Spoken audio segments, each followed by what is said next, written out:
صلى الله على محمد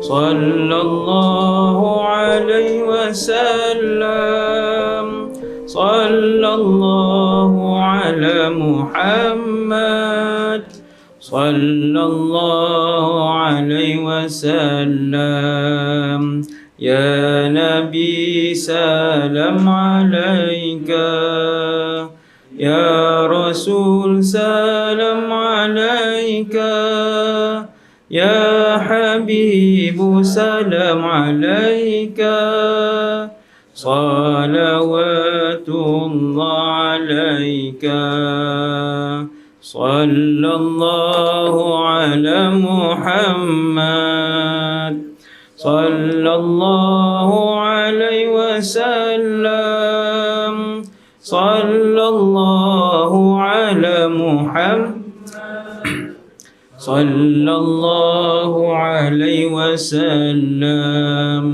أشرق البدر علينا فاختفت منه البدور مثل حسنك ما رأينا قط يا وجه السرور صلى الله على محمد صلى الله عليه وسلم صلى الله على محمد صلى الله عليه وسلم أنت شمس أنت بدر أنت نور فوق نوري أنت إكسير وغالي أنت مصباح الصدور صلى الله على محمد صلى الله عليه وسلم صلى الله على محمد صلى الله عليه وسلم يا حبيبي يا محمد يا عروس الخفقين يا مؤيد يا ممجد يا إمام القبلتين صلى الله على محمد صلى الله عليه وسلم صلى الله على محمد صلى الله عليه وسلم من رأى وجهك يسعد يا كريم الوالدين حوضك الصافي المبرد وردنا يوم النشور صلى الله على محمد صلى الله عليه وسلم صلى الله على محمد صلى الله عليه وسلم ما رأينا العيسى حنات بالسرى إلا إليك والغمام قد أضلت والملا صلوا عليك صلى الله على محمد صلى الله عليه وسلم صلى الله على محمد صلى الله عليه وسلم عالم السر وأخفى مستجيب الدعوات رب ارحمنا جميعا بجميع الصالحات صلى الله على محمد صلى الله عليه وسلم صلى الله على محمد صلى الله عليه وسلم وصلاة الله على حماد عد تحرير السطور أحمد الهادي محمد صاحب الوجه المنير. السلام عليكم ورحمة الله وبركاته.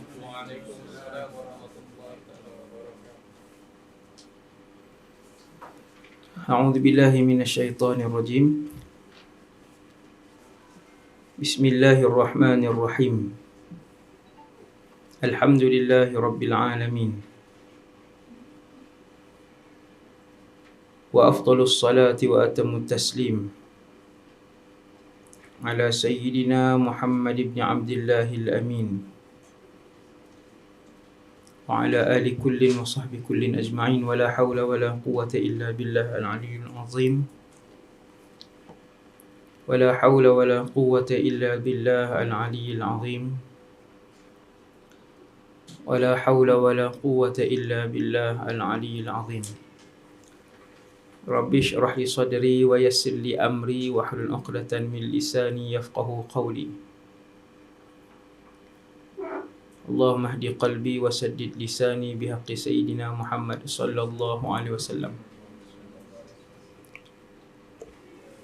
Alhamdulillah, pertama sekali syukur kepada Allah Subhanahu Wa Taala. Terima kasih kepada pengurusi majlis. Terima kasih kepada tuan rumah dan semua ahli keluarga. Dan seterusnya ke semua yang hadir pada majlis tengah hari ini. Semoga majlis ini dikira oleh Allah SWT sebagai majlis ilmu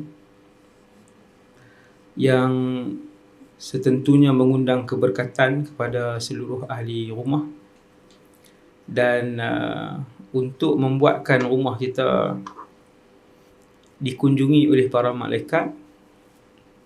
Majlis zikir ataupun majlis ilmu ni kena buat lah. Paling kurang pun, paling lemah sekali pasang ayat Quran lah. Kalau tak boleh nak panggil ustaz. Saya lagilah tak dan kan. Maksudnya kalau tak boleh panggil ustaz pun, kita pasang Quran yang Nabi suruh dibacakan surah Al-Baqarah ataupun Ali Imran dalam rumah. Kalau tuan rumah baca sendiri, yang tu memang terbaik lah. Kalau tak boleh, pasang pun dah bagus dah. Sebab malaikat bila dia dengar dalam rumah tu dipasang Quran ataupun zikir, maka para malaikat akan mengerumuni dalam rumah tu. Bila malaikat banyak, maka jin-jin kafir dan juga syaitan dia akan keluar. Sebab banyak para malaikat. Itu secara ringkas tentang majlis yang macam ni bila kita buat di rumah.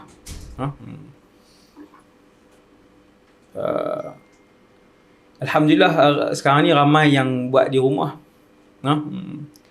Daripada kalangan menteri-menteri pun, menteri-menteri, artis-artis pun banyak yang panggil kan, untuk saya hadir buat majlis macam ni lah. Tapi saya tak pergi lah, baru satu kot saya pergi kan. Saya pergi majlis Niloufar sebab apa, dia punya crowd dia tu banyak, jadi kesan dakwah tu tinggi lah kan. Jadi bila pergi tengok di rumah dia tu, rupanya tiap minggu, seminggu 2 kali kot dia buat. Jadi saya beritahu kat dia, saya tak pergi dah lah rumah. Saya kata dah ada Tok Guru pergi, Alhamdulillah. Saya tak pergi dah. Dah maksudnya dah terkawal, Alhamdulillah. Muslimin, umat Rasulullah SAW sekalian, saya dapat tajuk berkaitan dengan akhlak Nabi lah sallallahu alaihi wasallam. Setentunya akhlak Nabi ni dia kena orang yang berakhlak lah untuk bercakap, yang paling layak. Yang paling layak tuan-tuan guru kita.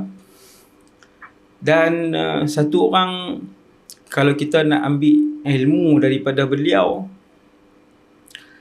kalau kita nampak dia tidak berakhlak dan orang pun memang tak senang dengan dia, maka kena cari guru lain.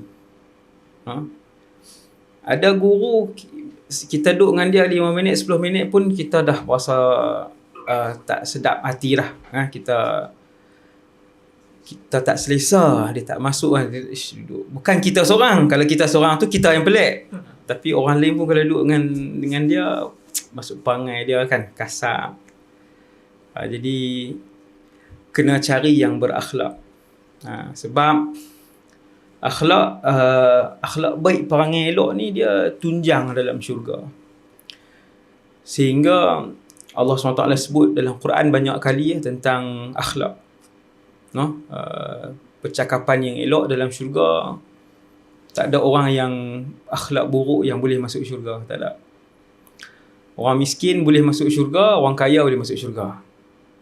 Orang berpangkat boleh masuk syurga, orang tak ada pangkat boleh masuk syurga. Orang terkenal ahli syurga, orang tak terkenal pun ahli syurga. Tapi orang tak ada akhlak, dia tak ada tempat dalam syurga. Sebab dalam syurga semua orang yang berakhlak, itu yang seronok tu. Kita sangat merindukan syurga sebab tak ada orang nak pergi sakit hati orang lain. Tak ada orang nak ambil hak orang lain. Dan takkan ada orang yang nak dendam dan dengki dengan orang lain. Tiada, dalam syurga tak ada. Dan presiden kepada semua akhlak yang baik ini Rasulullah sallallahu alaihi wasallam.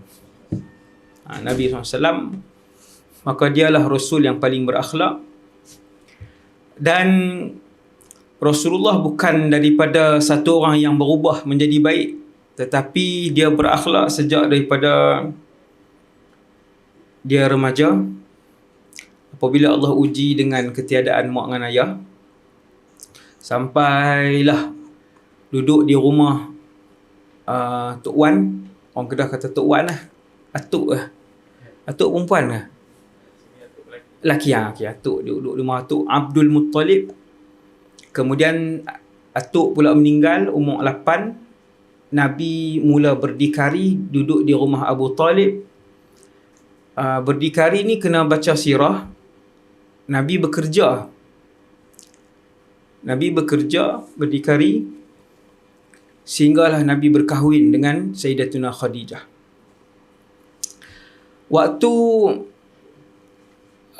Kaabah ada sedikit kerosakan. Kaabah ni sejak zaman Nabi Ibrahim, lama dah. Bukan 800 tahun, bukan 1600 tahun. Zaman Nabi Ibrahim, wallahu a'lam berapa tahun yang tepat. Kalau Nabi Isa, kita kata dalam 2000. Kan sekarang ni tahun 2021. Itu tahun kelahiran Nabi Isa. Tepat tu. Nabi Muhammad pun kita boleh dapat dengan tepat.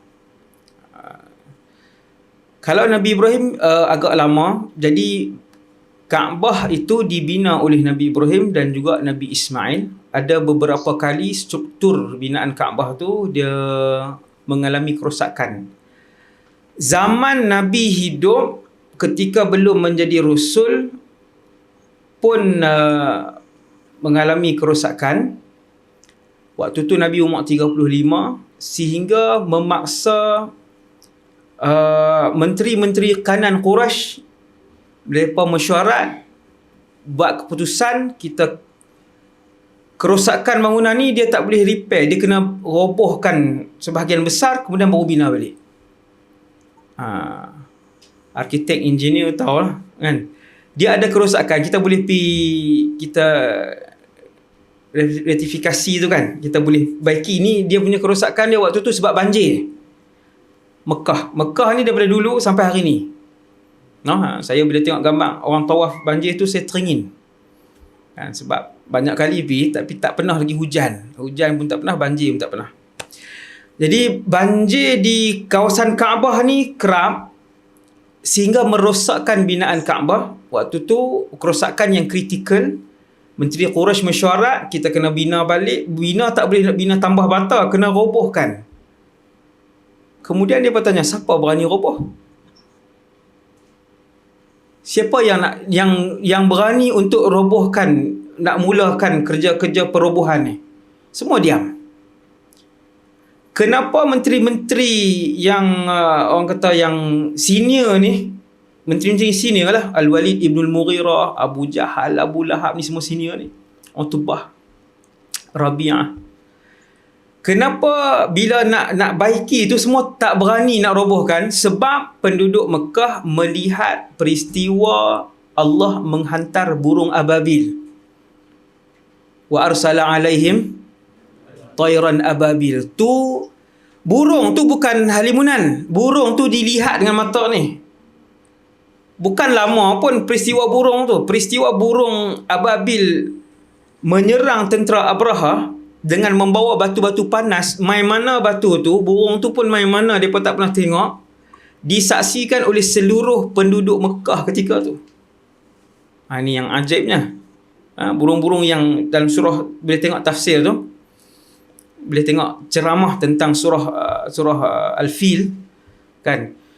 Jadi bila penduduk Mekah tengok tentera Abraha nak serang Kaabah, tetapi Allah menghantar burung-burung yang lehernya panjang, bawa batu-batu panas, dia boleh genggam pula batu tu dengan tangan ke kaki lah, dengan kaki burung dan diparuh 3 biji batu. Penduduk Mekah melihat bila batu tu dilepaskan, kena badan gajah, tembus badan gajah. Kita kalau pernah tengok gajah di depan, kita akan rasa besar gajah. Kita duduk tengok dalam TV je, kita tengok gajah ni dia, cerita gajah pula. Gajah ni dia besar. Kereta dia boleh tolakkan gading dengan dia terbalik kan. Bila penduduk Mekah tengok burung yang pelik tadi membawa batu yang panas, kaki dia elok. Bila dia lepaskan batu-batu tadi, kena badan gajah, batu tu tembus ke sana. Faja'alahum ka'asfin ma'kul, menjadikan badan gajah dan badan tentera ketika itu berlubang seperti daun yang dimakan ulat. Penduduk Mekah melihat kejadian aneh yang tak ada huraian itu kerana Rasul belum ada ketika tu. Semua tak boleh hurai, cuma mereka tahu ni rumah Allah. Kaabah ialah rumah Allah, diketahui oleh seluruh penduduk Mekah. Tetapi tiada Rasul ketika itu. Lama dah tak ada Rasul. Masa yang panjang. Lebih kurang 600 tahun Nabi Isa waktu tu daripada tempoh situ. Kemudian membuatkan bila mereka nak baiki Kaabah, maka semua tak berani. Akhirnya, dipendekkan cerita sirah ni, beberapa orang lama kata, kita nak robohkan Kaabah ni untuk apa? Mereka pun jawab, untuk kita baiki dia. Kita nak musnahkan dia ke kita nak elokkan dia? Kita nak elokkan dia. Maka tujuan kita dengan tentera Abraha, kata pemimpin-pemimpin senior Quraisy ni, tak sama. Abraha datang untuk merobohkan Kaabah. Kita roboh untuk bina bagi elok, kita nak baiki. Allah tidak akan mengazab kita. Lepas seriau ke, orang kata seriau ni takut. Lepas risau, akhirnya mereka pun mula merobohkan satu bahagian. Dia Kaabah daripada dulu pun macam itulah, 4 segi, cuma dia lebih besar. Yang hijir, tuan-tuan tengok tu, hijir tu, yang tu semua tu binaan dulu. Dulu tu binaan, dia ada dinding dia. Sekarang tinggal semi bulat je kan. Dulu tu dia binaan sampai situ. Kemudian mereka pun mula robohkan apa sebagainya. Batu Hajar Aswad waktu tu besar ni, boleh dilihat dengan mata kasar, besar batu tu. Batu tu malaikat Jibril yang bawa turun daripada syurga. Ini kisah benar ni. Malaikat Jibril yang turunkan daripada syurga. Kemudian 1000 tahun yang lalu, dulu dia bercahaya sampai orang tak boleh nak tengok pada batu tu. Dia sangat bercahaya. Batu syurga, cahaya wangi, bercahaya wangi batu syurga. Kemudian berapa ribu tahun batu tu mengalami macam-macam lah, hilang, terbakar, pecah. Hari ni 2021 ada serpihan, 7-8 serpihan. Yang tuan kucuk tu serpihan sahaja. Sikit-sikit je. No? Ada yang kucuk yang warna perak tu. Yang tu batu zaman hari ni. Kan? Yang tu bukan Hajar Aswad. Hajar Aswad yang di tengah. Yang di tengah tu pun yang hitam tu bukan semua Hajar Aswad. Yang ditempel, yang dilekatkan tu je. Kalau perasan pergi dekat-dekat tu akan nampak 7-8 serpihan nak kucuk yang tu. No, saya tengok orang lain yang cium yang warna silver tu pun ada. Yang tu zaman moden punya. Dan bukan nak Hajar Aswad yang tu. Okey. Jadi waktu tu bila dah robohkan Kaabah, sebahagian besarnya dirobohkan untuk dinaikkan kembali mengikut binaan asal dia. Maka Hajar Aswad ketika tu masih ada tapi tak ada cahaya dah. Dia dah gelap tapi besar lah. Besar. Dia dah gelap, kemudian dipindahkan. Bila dah habis bina Kaabah, hampir habis, maka mereka nak kembalikan batu tadi ke tempat dia. Nak kembalikan batu tadi ke tempat dia. Satu ketua kabilah ni dia nak pegang batu tu, nak kembalikan. Ketua kabilah lain kata, ni nak buat apa? Nak angkat batu ni. Ketua kabilah tu kata, nak angkat batu ni lah. Kemudian ketua kabilah kedua kata, apa siapa hang yang angkat? Aku sepatutnya. Kenapa mereka berebut? Sebab batu tu batu yang mereka tahu batu itu dari syurga. Semua berebut. Ketua ketiga mai, dia kata aku yang kena angkat. Ketua keempat mai, dia nak angkat. Akhirnya sampai nak bergaduh. Nah, akhirnya sampai dia Arab ni, dia bukan bergaduh. Kita bergaduh mulut, lepas tu paling kuat tumbuk lah. Arab bila bergaduh, dia akan ajak kabilah. Kita kalau ada kabilah hari ni, siapa dia kabilah kita? Kalau kita ada kabilah hari ni, kabilah kita adalah keluarga kita di sebelah ayah. Itu kabilah. Adik-beradik ayah, abang kakak, abang-abang ayah, atuk ayah, apa semua, anak saudara ayah yang belah lelaki, sepupu-sepupu ayah, itulah kabilah. Mereka sangat mementingkan ayah. No? Sama orang barat pun bila berkahwin, dia jadi hak isteri tu kat nama keluarga hak lelaki kan. Barack Obama, isteri dia pun Michelle Obama ke? Kan? Obama juga. Jadi, saya tengok semua bangsa di dunia, dia memang memberatkan ke arah keluarga lelaki. Arab bila dia nak bergaduh, dia berperang. Maka ketua-ketua kabilah tadi ni berebut, maka pakat balik rumah nak berperang. Masalah dia besar ni je. Kecil je. Siapa nak angkat batu mulia Hajar Aswad kembali ke tempat dia? Yang tu je. Poin saya ialah, maka ada 2-3 orang yang paling berpengaruh di Mekah ketika itu. Antaranya Al-Walid Ibn Al-Mughirah, ayah kepada Khalid Al-Walid. Ini kena, kalau kita selalu baca sirah, kita akan kenal, sebut nama kita kenal. Kan? Utbah dan Syaibah anak Rabi'ah. Abul Hakam, nama kepada Abu Jahal. Kemudian mereka ni bersuara, kita tak payah sampai bergaduh, berperang. Kita buat keputusan siapa yang masuk pertama daripada pintu sekian. Pintu tu hari ni sampai hari ni ada di Masjidil Haram, Mekah. Orang pertama yang masuk sekejap lagi, siapa pun orang tu, dia yang akan buat keputusan. Allah takdirkan Rasulullah, Nabi yang bergerak ke situ. Walaupun umur Nabi waktu tu 35. 35 ni, berapa tahun dah jadi Nabi? Tuan. Umur Nabi waktu tu 35, berapa tahun dah jadi Nabi? Jawapan dia, belum jadi Rasul. Sebab jadi Rasul umur 40. Allah takdirkan Rasulullah yang masuk daripada pintu tu. Bila Nabi masuk, pemimpin-pemimpin hak besar ni, hak utama yang ni, bila mereka tengok Nabi, mereka kata, hadha Muhammad, hadha radina. Kalau yang ni, pemuda ni nama Muhammad, kami semua kenal. Kalau dia ni buat utusan, kami semua setuju. Satu orang lelaki-lelaki, itu satu daripada 100 kisah. Satu daripada 100 kisah Nabi dihormati sejak daripada kecil. Ada 100 kisah dalam sirah, sangat banyak. Orang Mekah hormat Nabi, orang Mekah kenal Nabi, bahkan sebahagian mereka tidak panggil Rasulullah itu Muhammad sebelum jadi Rasul. Dia tak panggil Muhammad, mereka panggil As-Sadiq ataupun Al-Amin. Dua panggilan. Tuan-tuan pernah tak dalam taman ni, perumahan ni, satu orang tu baik sampai kita panggil dia orang baik, kita tak panggil nama dia? Tak ada. Saya hak ustaz pun tak ada orang nak panggil. Orang panggil Ustaz Wadi, orang tak panggil orang baik, orang tak panggil. Tuan-tuan bayang masyarakat jahiliyah Arab, jahiliyah Makkah yang keras, ramai suka berbunuh, sikit-sikit nak perang, sebahagian tu tanam anak perempuan hidup, sebahagian kecil. Zina, arak yang ada kuasa, zalim yang tak ada kuasa, yang tu banyak berlaku. Orang-orang keras ni panggil Nabi Al-Amin. Kita boleh bayang perumahan ni, Mekah bukan besar perumahan ni, besar.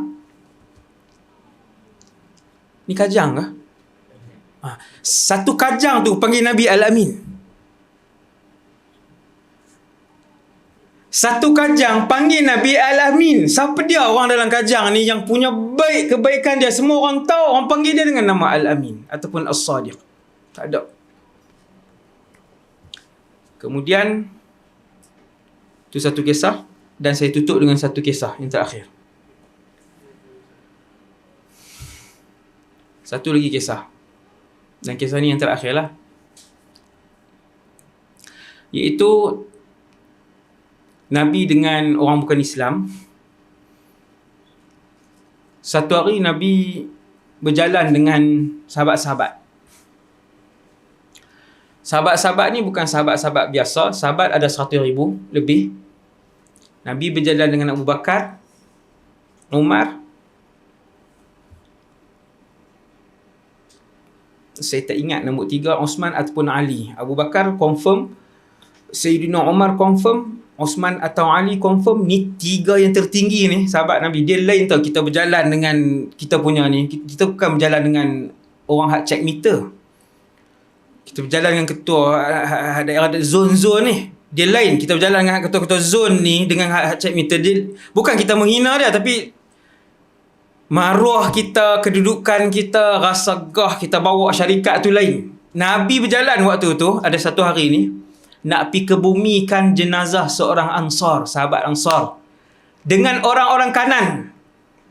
7-8 orang sahabat kanan. Dalam perjalanan, seorang Yahudi, siapa dengar sirah lalu dia tahulah. Dia mai cekak Nabi. Ni Yahudi ni, dia cekak Nabi, Perdana Menteri Madinah ketika tu. Dia cekak Nabi, dia buat macam tu. Dia kata, Hang Muhammad. Hang Muhammad. Dia tak panggil Rasulullah. Saya semalam satu orang biasa panggil saya Wadi. Sebab marah. Dia marah, dia panggil Wadi. Saya teringat sirah. Kan? Nabi tak ada apa orang panggil dia Muhammad. Sedikit pun tak ada kesan. Tuan-tuan tengok cerita ni. Dia cekak Nabi depan menteri-menteri kanan ni, sahabat abang ni, dia kata, Hang Muhammad. Hang dengan keturunan hang, ayat ni tuan, kalau tuan-tuan dengar, hang dengan keturunan hang semua jenis lambat bayar hutang. Satu, dia cekak Nabi. Yang kedua, yang tu Perdana Menteri Madinah. Yang ketiga, depan menteri-menteri. Yang keempat, dia panggil Muhammad saja. Yang kelima, kita jumpa Tun Mahdi, kita panggil Mahdi. Contoh ni, keluar nama dia lah, orang Kedah. Kan? Nombor 5 tuan-tuan, nombor 5 dia panggil Muhammad. Nombor 6 dia sebut aib Nabi depan orang ramai tu, Hang Muhammad. Nombor 7 dia hina keturunan Nabi SAW depan orang ramai. Dan nombor 8 dia fitnah Nabi SAW. 8 benda besar dia buat.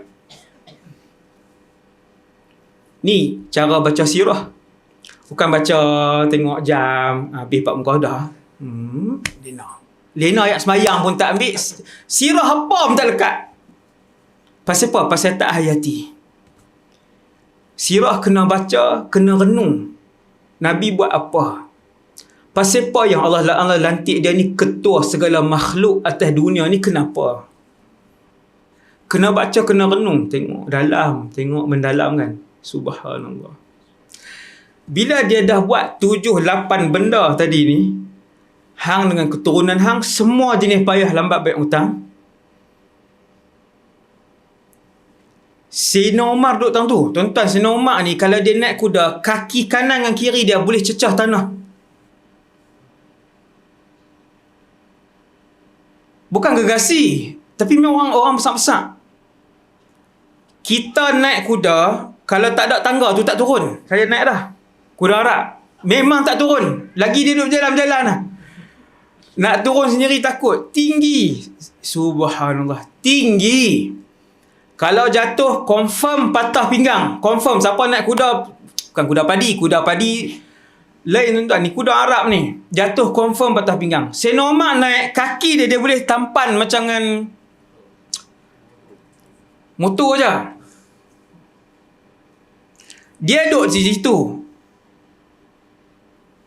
Zaid ibn Sa'nah, lelaki yang cekak Nabi ni waktu tu, dia yang cerita dengan cerita ni. Dia kata, aku tengok muka Umar merah, wa ainahu tadurani ala wajhihi. Aku tengok dua mata dia duk terbeliak, pusing, naik atas turun bawah, naik atas turun bawah.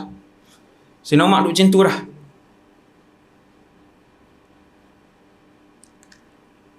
Bila dia cekak Nabi dengan 7-8 besar benda besar dia buat ke Nabi tadi ni, Sayyidina Umar rampas baju jubah dia. Sayyidina Umar cekak jubah dia, dia tarik pergi ke belakang. Dia kata, aku duk tang ni, hang berani buat macam ni ke Rasulullah? Ni sahabat. Kita ulama kena kutuk. Kesian kat dia. Habis tu lah. Ulama yang Rabbani lah, ulama yang betul lah.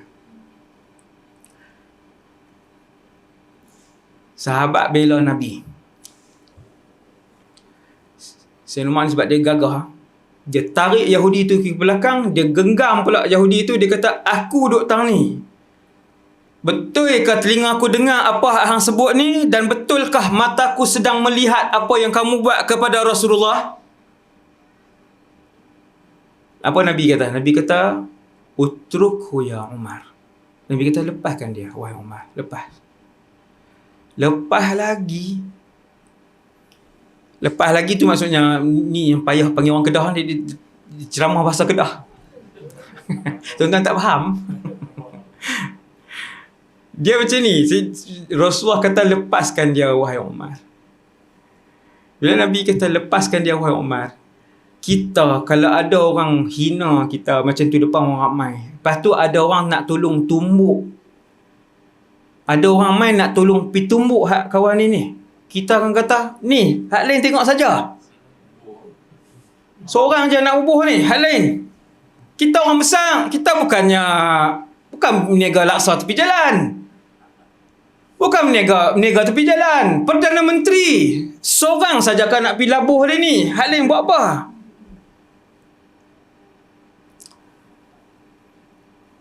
Nabi kata, utrukhu ya Umar. Tinggal. Lepas dia Umar. Lepas dia. Pergi ke belakang. Kana yambaghi alaika an ta'murani bihusnil ada. Nabi kata, wahai Umar, sepatutnya suruh dia minta elok-elok je, bukan buat dia. Dan sepatutnya hang nasihat aku, ta'murani bihusnil ada wa ta'murahu bihusnit tiba'ah. Wahai Umar, tengok tuan-tuan, perangai pelik Nabi. Dia kata, wahai Umar, patutnya tegur aku supaya aku bayar hutang dengan baik, dan tegur dia supaya dia minta hutang dengan elok. Sallallahu alaihi wasallam. Yang ni ajaib. Bukan satu, ada 100. Kisah ajaib ni lah kalau kita tengok, kita malu nak berakhlak. teruk dengan orang lain. Tu belum Nabi dengan anak-anak kecil. Belum Nabi dengan isteri. Belum Rasulullah dengan hamba abdi. Macam mana Nabi buat hamba abdi dia? Kita pernah tolong mate kita angkat ayak sapu sampah. Itu yang Nabi lakukan. Bukan mate lah, dengan hamba abdi dia. Hamba abdi dia angkat ayak 2 baldi, Rasulullah berjalan di sebelah 2 baldi. Wa innaka la'ala khuluqin azim. Inilah akhlak mulia yang Allah puji Nabi dalam Quran. Wahai Muhammad, kamu di atas akhlak yang mulia. Bukan kamu berakhlak mulia, kamu atas lagi. Kalau sabar itu akhlak, kamu atas sabar. Kalau amanah itu akhlak, kamu wahai Muhammad atas dari amanah. Subhanallah. Nabi pun suruh Sayyidina Umar pergi ke belakang. Nabi kata, wahai Umar, lepas dia. Rupa-rupanya sungguh Nabi berhutang dengan Yahudi tadi. Maka Nabi pun kata, wahai Umar, dalam banyak sahabat duk ada, Nabi suruh Sayyidina Umar, lagi geram Sayyidina Umar ni. Kan dah lah kawan ni buat perangai macam ni. Sayyidina Umar dia tak tahu cerita apa. Nabi kata, wahai Umar, hampir ambil di rumah aku. Ni bahasa saya nampak macam kasar lah orang Kedah kan. Nabi cakap elok lah. Pergi ke rumah aku, ambil kurma sekian-sekian, wazidhu 20 sa'an makana ma ru'tahu. Hang tambah 20 cupak lagi, 20 kilo lagi tamar buah kurma hak aku hutang dengan dia sekian-sekian. Nabi hutang. Tambah 20 cupak lebih kurang berapa? 20 cupak lebih kurang 20 kilo. Tambah 20 kilo sebab kamu menakutkan dia tadi. Sebab kamu menggertak dan menjerkah dia, wahai Umar. Pergi tambah 20 kilo. Sayyidina Umar seronok tak pergi. Duk berasa besar ni dah ni, Yahudi tu. Dia duk berasa dah nak kena, dah dia yang nak kena pergi ambil, nak tambah. Sayyidina Umar, bila Nabi suruh, dia pergi. Sayyidina Umar panggil Yahudi tadi, Zaid ibn Tha'nah. Bukan Dathinah, Zaid ibn Dathinah, yang ni sahabat Nabi pakar Quran, yang dibunuh. Itu cerita lain. Ada Zaidul Khair, sahabat Nabi yang menjadi simbol kepada kebajikan. Itu cerita lain, Zaid lain.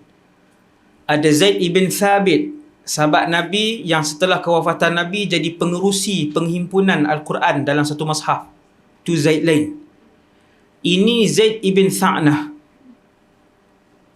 Bila nak pi, Sayyidina Umar pun panggil Zaid, ni ikut dia. Dia tak kenal nama, dia panggil je, mai, wahai Yahudi, jom.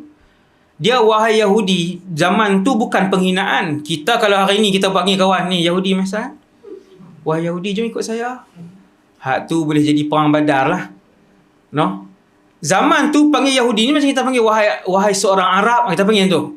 Wahai seorang Arab suka panggil yang tu, wahai ya Arabi, ya Qurashi. Wahai seorang Arab, ya Qurashi, jom ikut aku. Memanggil wahai seorang Yahudi ni biasa, bukan penghinaan zaman tu. Tak sama dengan zaman ni. Jadi Umar panggil ya Yahudi, wahai Yahudi, ikut aku. Ikut. Sampai di sana, di rumah tu, lalu Sayyidina Umar pun ambil. Kemudian Sayyidina Umar ambil lebih. Yahudi ni pun tanya, Muhammad hutang aku 20 kilo je. Ni 20 kilo lagi ni apa? Sayyidina Umar kata, Rasulullah mengarahkan aku untuk tambah 20 cupak ini sebab aku menggertak dan menjerkah kamu. Sebab tu kena tambah.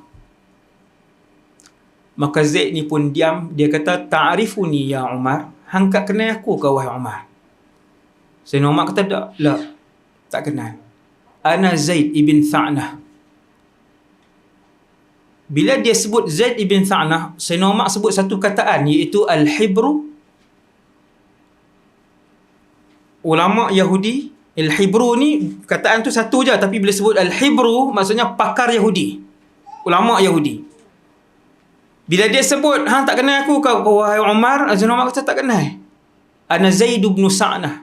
Sayyidina Umar kata, Al-Hibru, kamu pakar rujuk bangsa Yahudi? Dia kata, na'am, Al-Hibru. Aku pakar rujuk Yahudi, wahai Umar. kenapa hang buat macam ni kat Rasulullah? Dia kata, wahai Umar, semua tanda kenabian ada pada Muhammad, aku tak tengok dua saja lagi. Yang pertama, dalam kitab Taurat disebutkan, Muhammad itu kelembutan dia melebihi kekasaran dia. Dan yang kedua, dalam kitab Taurat dan Injil disebutkan, tanda orang itu Rasul akhir zaman ialah semakin kamu menyakiti dia, semakin dia rahmat dengan kamu. Yang ni tanda gila tuan-tuan, dekat siapa ada tanda ni. Lagi tuan-tuan buat jahat, lagi dia buat baik. Nak cari mana ni? Kita orang tak buat apa kat kita, kita buat jahat kat orang. Hak tu zaman ni. Oh, ni hebat zaman ni. Orang tu tak cari pasal apa pun, kita buat keluar video dia, buat keluar tunjuk dia ni sekian-sekian. Hasbunallah wa ni'mal wakil. Memang aib dia pun, memang dia buat benda tu, tapi tu aib dia. Dan dia tak ada musuh apa pun dengan kamu. Zaid kata ada dua sifat je lagi aku tak nampak, dia ada pada Rasul akhir zaman. Dalam Taurat dan dalam Injil sebut, lagi kamu sakiti dia, lagi baik dia buat. Sallallahu alaihi wasallam. Ajaib. Subhanallah. Subhanallah. Masya Allah. Akhlak Nabi. Pelik saya baca sirah, pelik. Saya khatam banyak kali sirah. Di masjid lah. Masjid-masjid. Sallallahu alaihi wasallam. Maka kata Yahudi tu, wahai Umar, hari ni aku tengok dua sifat tu. Wahai Umar, raditu billahi rabba, wa bil islami dina, wa bi Muhammadin rasulah. Ni buah dia. Ini buah dia. Yahudi yang bangsa membunuh Rasul sejak dulu lagi. Kerah, mereka ni kerah. Tapi boleh masuk Islam dengan Rasulullah. Dengan Nabi punya perangai, mereka boleh masuk Islam. Tuan-tuan, pergi cekak Nabi, tuduh Nabi, hina Nabi, panggil Muhammad, depan orang-orang kanan Nabi, dan hina ahli keluarga. Nabi boleh relax je. Maka dia pun masuk Islam. Dah orang buat macam tu, Nabi pergi tambah lagi. Dan rupa-rupanya memang Nabi berhutang, dan tempoh itu ada lagi 3 hari. Dia buat satu fitnah, dia kata tempoh tu dah habis.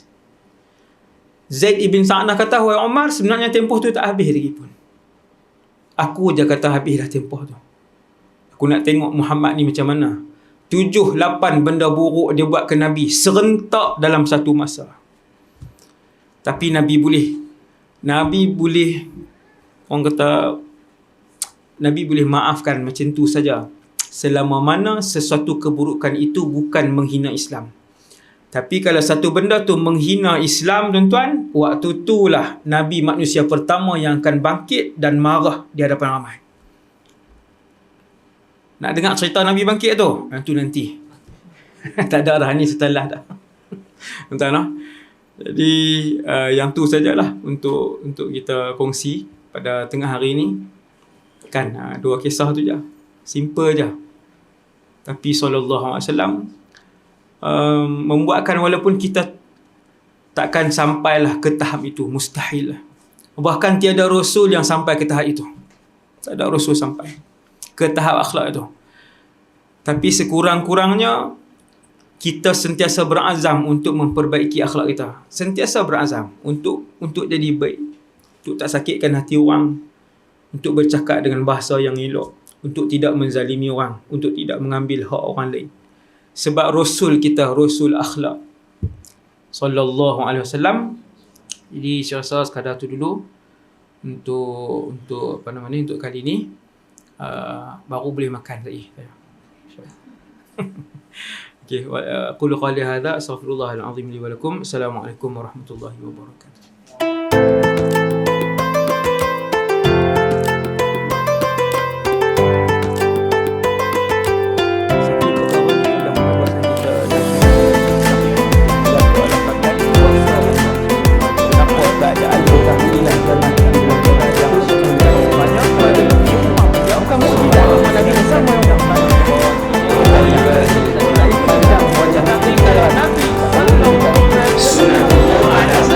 Nabi